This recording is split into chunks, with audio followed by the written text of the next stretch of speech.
Kraft presents The Great Gildersleeve. The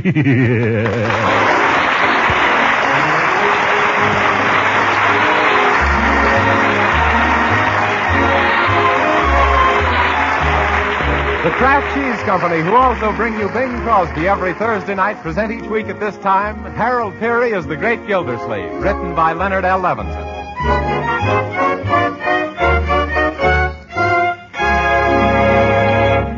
We'll hear from The Great Gildersleeve in just a moment. But if tomorrow's wash day and you homemakers are bound to be hurried getting lunch, let me give you a tip. Serve the folks macaroni and cheese. Do you say you haven't time to bake macaroni and cheese on wash day? Well, of course you don't. But haven't you heard of Kraft Dinner? With Kraft Dinner, you can make grand macaroni and cheese in just 7 minutes cooking time.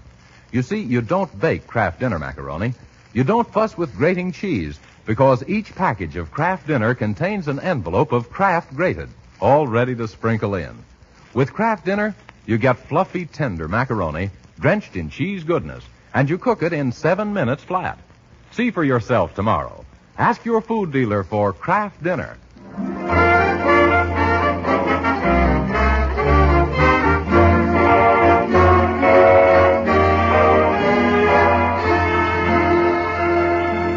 And now let's visit our friend, the Great Gildersleeve, who's been long noted for his easygoing disposition. In fact, his disposition was so easygoing it finally went. Uncle Mort's face has been getting longer and his temper shorter, and he's starting to throw his weight around with unpleasant results everywhere it's landed.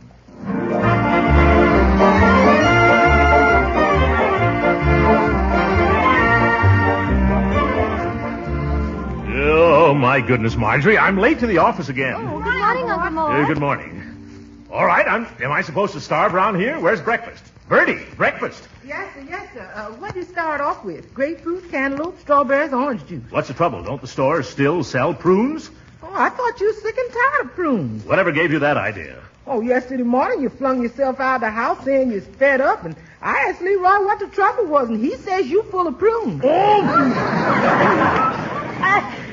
Excuse me, folks, I gotta hurry to school. Yeah, come back here, young man. School doesn't begin again until next September. Just my luck. Oh, what am I saying? Now, Uncle, why don't you sit down and eat the nice egg Bertie's fried for you? That's what I'm trying to do. Bertie, what is this, a fried egg or the stopper out of the kitchen sink? It's an egg, Mr. Gildersleeve, and it was cooked It wasn't cooked, Bertie. It was vulcanized. I give up. Just wrap it up, and on my way downtown, I'll drop it on a scrap rubber pile. By George, I'd like to slap a Jap in the map with this scrap. And there's going to be a war in this house, unless I start getting fed properly around here. My, he's worse today than he was yesterday when he poured the coffee in his lap and then spilled the cream on his vest, thus dissolving the sugar in his pocket. Gee, I wonder what's wrong with Unc lately. He's been as jumpy as a kangaroo on a pogo stick. Yes. Poor Uncle Mort. You mean poor us? We're the one he's doing his jumping on. You know, I think I have an idea what's troubling him. Gee, what is it, sis? Uncle Mort hasn't any love life. Oh, for corn's sake. Be serious, can't you, Marge? But I am serious. If he could only get excited about some woman, it might calm him down. Oh, you mean he ought to get unto himself a wife? What does he want a wife for? He's got Marge to sew on his buttons, and you to cook for him, and Judge Hooker to fight with. What more could a guy want? I don't necessarily mean a wife, Leroy, but some attractive woman he could get interested in. Then he wouldn't have time to be irritable or critical. At least we could experiment. Okay, but who'll we get to turn on the glamour? Well, how about Mrs. Salisbury Twitchell? Nope, her face has had too many retreads. Well, what do you say to Miss Rosita Callahan? Oh, she's got a pan like a rabbit. Now, wait a minute, brother. Who's going to fall in love with this girl, you or Uncle Mort? Oh, gee, I was just giving you a man's viewpoint. Well, who would you pick up? What about Amelia Hooker? Judge Hooker's sister? Sure, she's awfully nice and jolly, and she makes the swellest cakes and candy. Yes. She's a high school teacher. Is that so? What does she teach? Oh, she teaches girls domestic silence.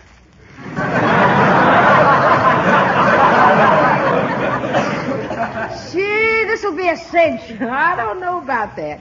You can't make a silk purse in a pig's eye. Now, building up a romance for your Uncle Mort ain't gonna be no picnic. Picnic.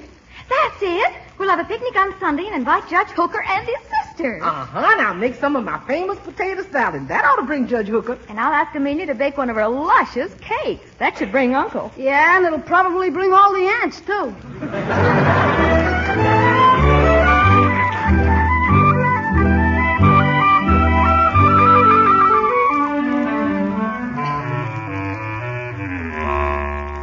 No, Marjorie, this is Sunday. The day I rest my feet. I refuse to go on your picnic. But why not, Uncle Mort? Well, you've heard about nature lovers, haven't you? Of course. Well, I'm a nature hater. Rocks, skunks, snakes, bees, swamps, mosquitoes. You can take all of them and give them back to the Boy Scouts and tell them to give them back to the Indians. Oh, but Uncle Mort, think of all the fun we'll have at Underwood Falls. What fun? Grinding the rubber off our tires? No, we're saving rubber. We're taking the excursion train. We? Who all's going on this pickle and potato salad promenade? Well, there's Leroy and me and Judge Hooker and his sister. Judge Hooker, yeah. Is Amelia Hooker going too? Mm-hmm. And she's baked the most delicious devil food cake. For you, incidentally. For me? But why devil's food?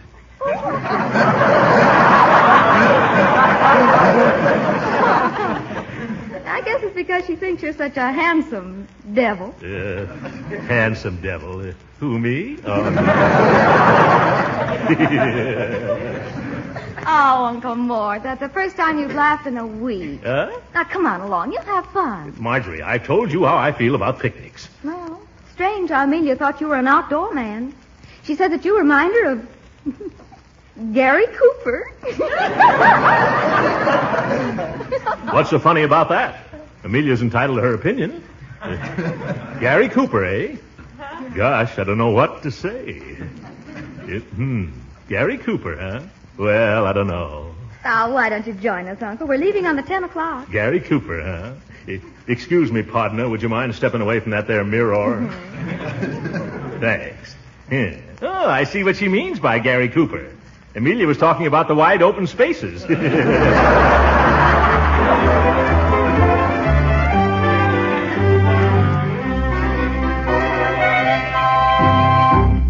Oh, my. Isn't this beautiful? Mighty pretty country hereabouts, ma'am. The air is so fine and clear.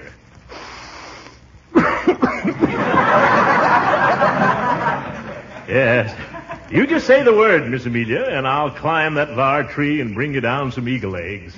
Oh, no, thank you, Mr. Gildersleeve. Well, then, can I fetch you some more tater salad? Oh, no, not another thing, Mr. Gildersleeve. Now, Miss Amelia, no need to be formal. Just call me Throckmorton. All right, Throckmorton. Sounds mighty like music hearing you say it, ma'am. Mind if I sit alongside of you here? No. Oh, that's all right. Don't move.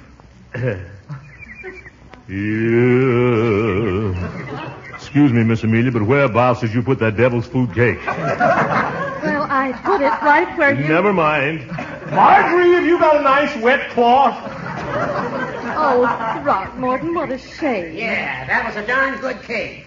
Why can't you be more careful where you put your circumference, you big pudding punch? Now, Horace Hooker, stop insulting Throckmorton. Oh, I don't mind. Come, Miss Amelia. Let's wander down to the pond and look at the water Be lilies. careful, Amelia. Don't let the big bullfrog sit on a lily pad. Why, that little joker. Oh, look, aren't they pretty? Would you like some? I'll wait out and get them for you. Oh, no, Throckmorton, you'll get your shoes wet. Oh, no, I won't. I'll just take them off. And my socks and roll up my trousers. Now, be careful, Uncle Mort. Don't worry. Ooh, the water's cold, isn't it?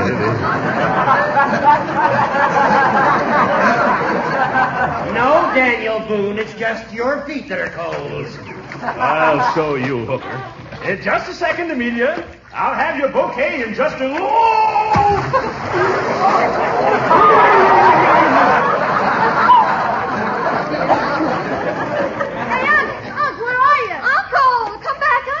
Oh, Throckmorton, say something. Can't. Probably has a frog in his throat. Look, his Panama hat's come to the surface. It's drifting away. That's all right. He's probably weaving another one underwater.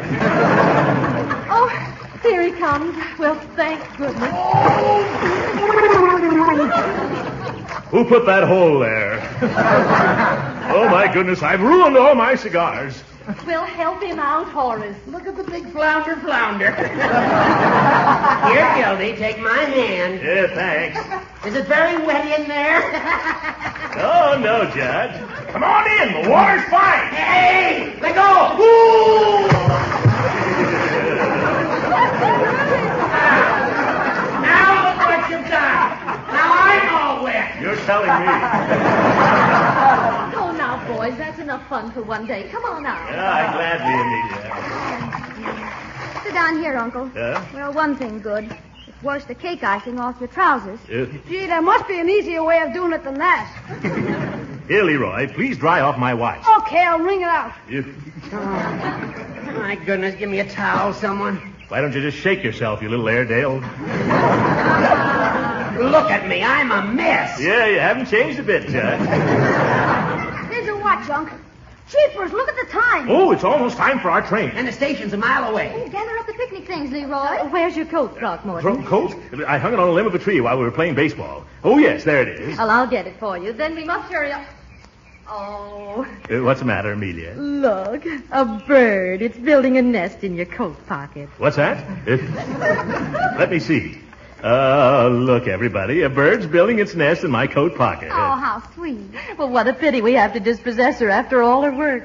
Well, what are we supposed to be, the FHA? Shoo her away and let's get going. Oh, Horace, you're too cruel. I am not. Well, what are you going to do? Leave your coat here? Yes, by George, that's exactly what I'm going to do. Uncle, you'll catch cold. No, I won't, my dear. The memory of that little mother bird's gratitude will keep me warm. Gee, Unc, that's the only bird in the country with a double-breasted bungalow. All right, Sir Walter Galahad, come on or we miss the train. Help me with our stuff, Amelia. Yes, coming, Horace. That was a very sweet gesture, Throckmorton. I like that very much. Now, Amelia. It's nothing that Gary Cooper wouldn't have done. Can you carry the big basket, Unc? Yeah, sure. Jeepers, Unc, why are you leaving your coat here? Well, my boy, in the first place, it's made a wonderful impression on Amelia. In the second place, the rest of the suit was ruined anyway. And in the third place, that bird that was building the nest was a woodpecker. And I never argue with woodpeckers in the first place.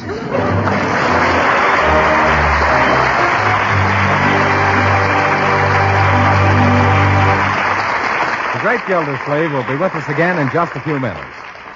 Meanwhile, a suggestion about getting your food budget to balance. You're on the lookout for economical main dishes, I know. Well, let me point out the thrifty product called Kraft Dinner. For Kraft Dinner not only gives you grand macaroni and cheese in a jiffy, it's very economical, too. To make this delicious Kraft Dinner macaroni and cheese, you simply cook the special Kraft Dinner macaroni in boiling water. You cook it not more than 7 minutes and drain off the water. Add a little butter and milk. Then, with the Kraft grated that comes in every package, you sprinkle the cheese flavor through and through the fluffy macaroni.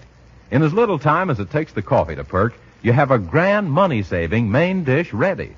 Macaroni and cheese that the whole family will love. Many smart homemakers are never without Kraft Dinner on the pantry shelf. So tomorrow, why don't you get your pantry set for delicious macaroni and cheese that you make in 7 minutes? Get several packages of Kraft Dinner.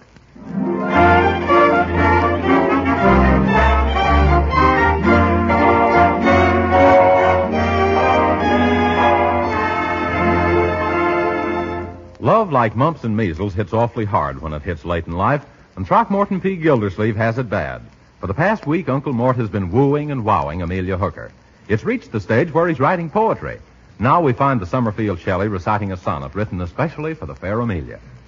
If this were in the days of old, and I a knight so brave and bold, I'd storm your castle, Miss Amelia, and on my charger I would steal you. You like that one? Oh, indubitably, Mr. Gilsleeve. Yeah, thanks, Bertie. Or do you think she'd like this one better? 2 eyes of blue, cheeks soft as silk, a skin as white as grade A milk, a neck as graceful as a swan, a step as dainty as a fawn. The girl I mean is quite a looker. Her name is Miss Amelia Hooker. Well, Mr. Gilsleeve, it's hard to choose between the two of them. You sure is some versifier. Do you mean versifier? No, it's a fire on account of that hot poetry you write. I bet you could get a job poetizing greeting cards. Oh, I suppose I could, but I don't want to lose my immature standing. Incidentally, Bertie, don't mention a word about this to anybody, will you please? Oh, no, sir. I wanted to get your reaction because I'm going to take Miss Amelia for a stroll through the park tonight and read her 15 or 20 of the poems I've written. There's going to be a wee fiddle moon. Oh, there you are, Bertie. I just came over to borrow a pan to put under our sofa on account of the fellow she's calling on me tonight is such a drip. Oh, hello, Mr. Gildersleeve. How's the big romance between you and Amelia coming along? What are you referring to, Dottie? Oh, I heard all about your big moment. It's all over town like a newspaper and I win. Where did you hear this rumor? Well, the operator at the beauty parlor told me, and she had it from one of her customers whose sister-in-law has a maid that worked next door to the judge's law clerk, and she got it straight out of Erskine Starr's column in the afternoon paper. What? Mm-hmm. It said, what big businessman, size 48 stub, is that way about the charming sister of a prominent jurist? It looks like a romance of April and November.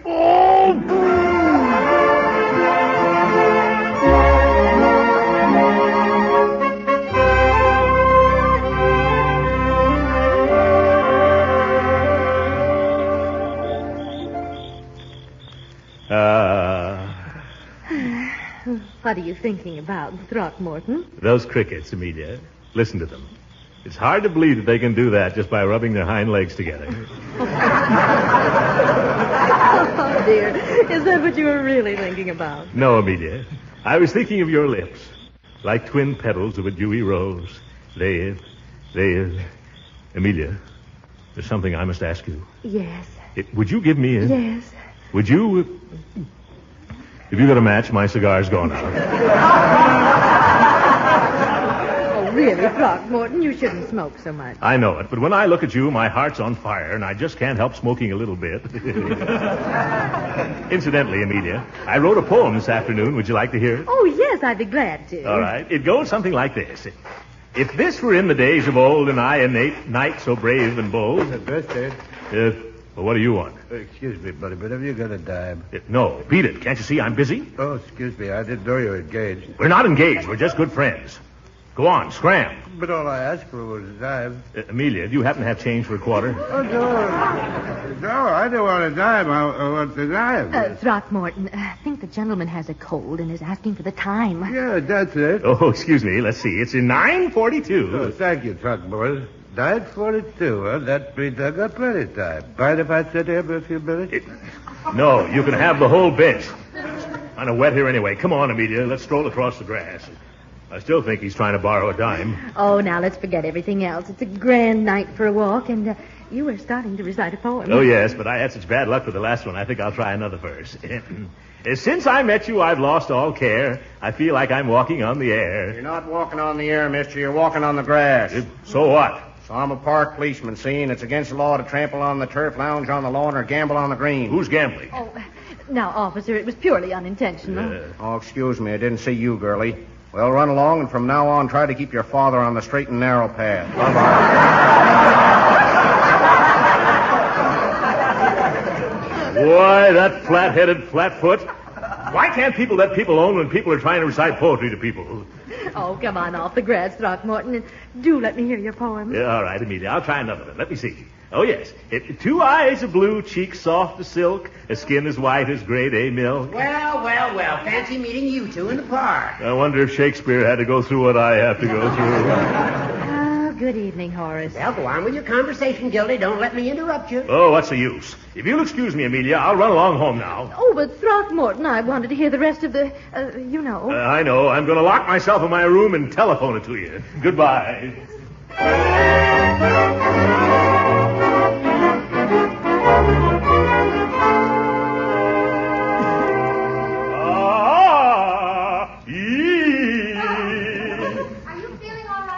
Never felt better, my dear. Why are you making those painful noises? I'm practicing some singing exercises. Don't tell anybody, but tonight I'm going to serenade Honeybun. Miss Hooker. Oh, you've certainly been in there pitching the woo, Uncle. Pitching the what? The woo, stringing a line, making with a heartthrob. If you're referring to my tender passion for Miss Hooker, Marjorie, yes. I've been giving Cupid the jive.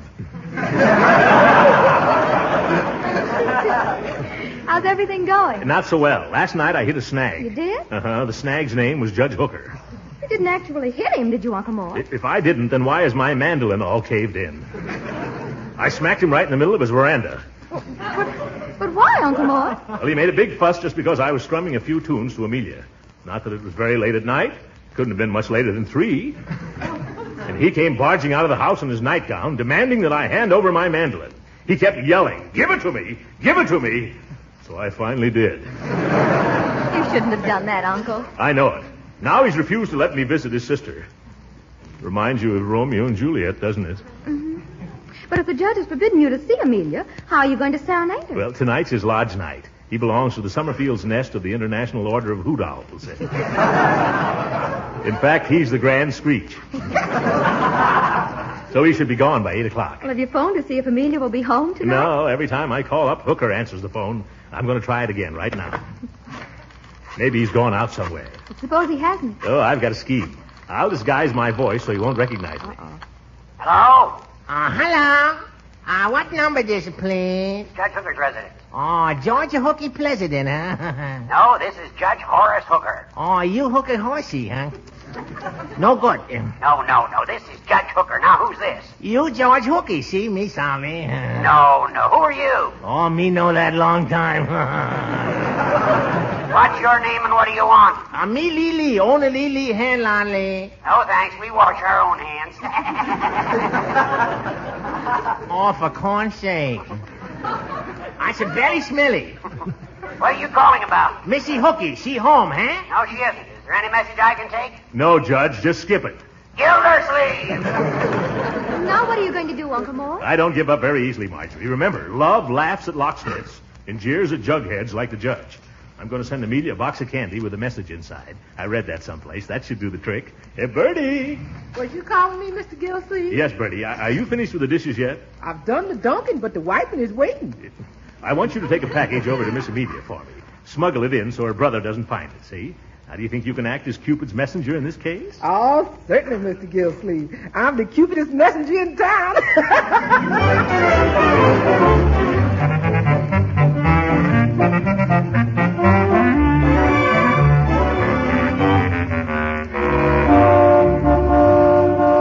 Hey, Judge, hurry. You'll be late to the meeting. I'm coming, Ralph.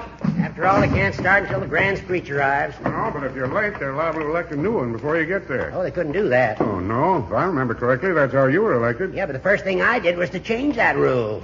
Yeah. Well, hop in. Wait a second. Someone's coming to the house, I think. Oh, hello, Bertie. Oh, hello, Judge. What have you got there? Something for me? No, sir. Then it must be for Miss Amelia. Yeah, that's it. It's for Miss Amelia. Fine. Just give it to me, and I'll take it into her. But I've had strict instructions to put it right in her own hands. Well, she's upstairs, and there's no use making her come down to answer the door. I'll take it. I don't know whether that's right for me to do it. Well, just give me one reason why not. Okay, I'll give you a reason, but I have to go home to get it. Fine. Now, just a second. There's no use you lugging that package all the way home and then back here again. Just leave it with me until you come back. All right, so here it is. Thanks, Bertie. I'll take good care of it. That's mighty considerate of you, Judge. Hey, what's the idea? That's Gildersleeve's cook. I've forbidden him to see my sister, and dollars to donuts, this package is something he sent her. What are you doing? Foiling Big Gildersleeve. Well. Chocolates. Have some, Ralph. Thanks. Oh, look, a note. Let me see. Listen to this. Dearest darling Moonflower, I've phoned and called to see you all day long. But in vain. And who has so cruelly kept us apart? Your brother, the little tinker. Something's wrong with the S on his typewriter.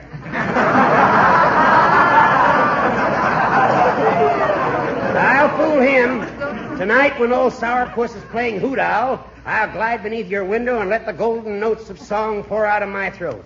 Your fluffums wuffums. Say, Judge, what are you going to do? First, we're going to finish eating this candy. Then I'm going to get Amelia out of the house on some pretext or other. Then you and I are going upstairs and fill every pot, pitcher, and bucket in the house with water. Why? Well, when Fluffums Wuffums pours the golden notes of song out of his throat, we're going to pour the water out of the window.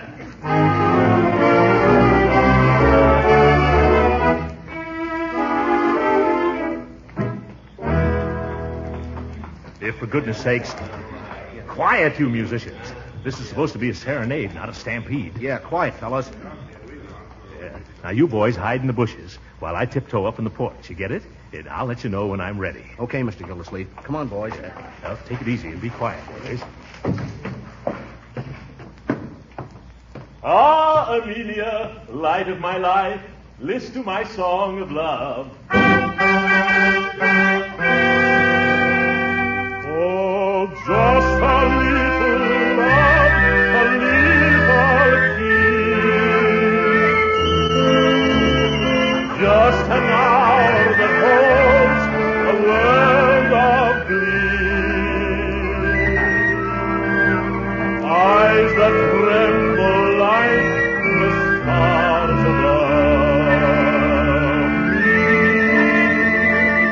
And the little word that says, you love me.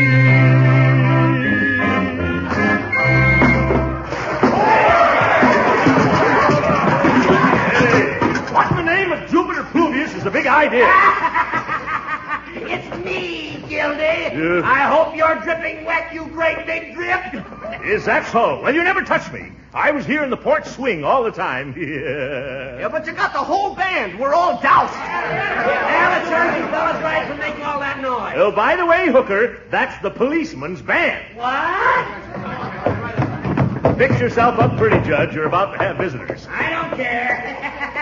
At least my sister never got to hear you. Oh, no? Who do you think this is sitting in the porch swing with me? Rudy Valley?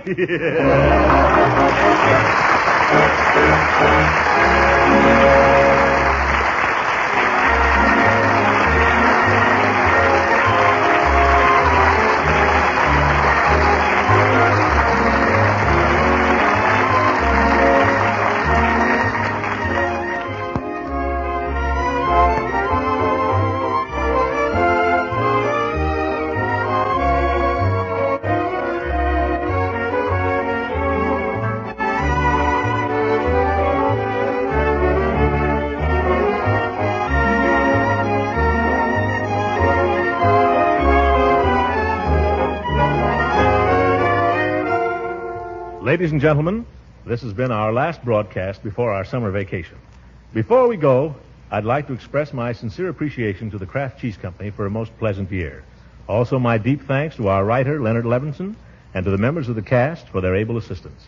Walter Tetley, who plays Leroy, my nephew, Lorene Tuttle, my niece, Marjorie, Lillian Randolph, who's Bertie, Earl Ross as Judge Hooker, Paula Winslow as Dottie Dobson, and William Randolph Mills, our musical director, and Cecil Underwood, our producer.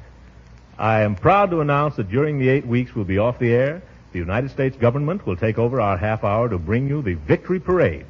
Each of the top NBC shows is contributing one program to this series, so be sure to listen in. I hope you all have a pleasant summer, and now, good night.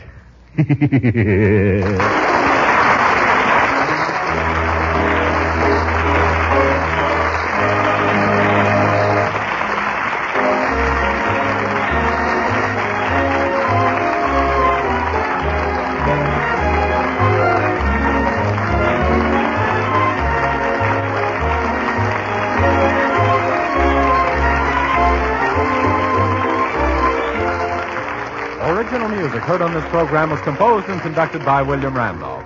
This is Jim Bannon speaking for the Kraft Cheese Company and inviting you to tune in again August 30th at this same time for the further adventures of the Great Gildersleeve.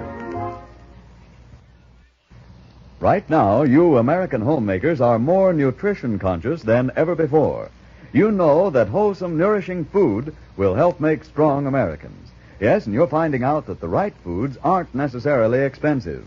Certainly a good example of that is nutritious Parquet margarine, the wholesome, delicious spread for bread made by Kraft. You see, Parquet margarine is an economical source of important food value. Why, nourishing Parquet margarine is one of the best energy foods you can serve. And every pound contains 9,000 units of important vitamin A. Yet, for all its goodness, it's thrifty, too. Now, once you've tasted Parquet's delicate, appetizing flavor, you'll agree it deserves a place on your table morning, noon, and night. So tomorrow, order a pound or two of delicious, nutritious Parkay margarine. Just ask for Parkay, Parkay.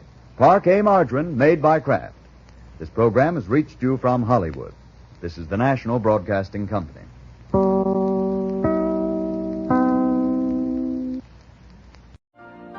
You've been listening to the OTR Gold Network. Find more classic radio at otrgold.com.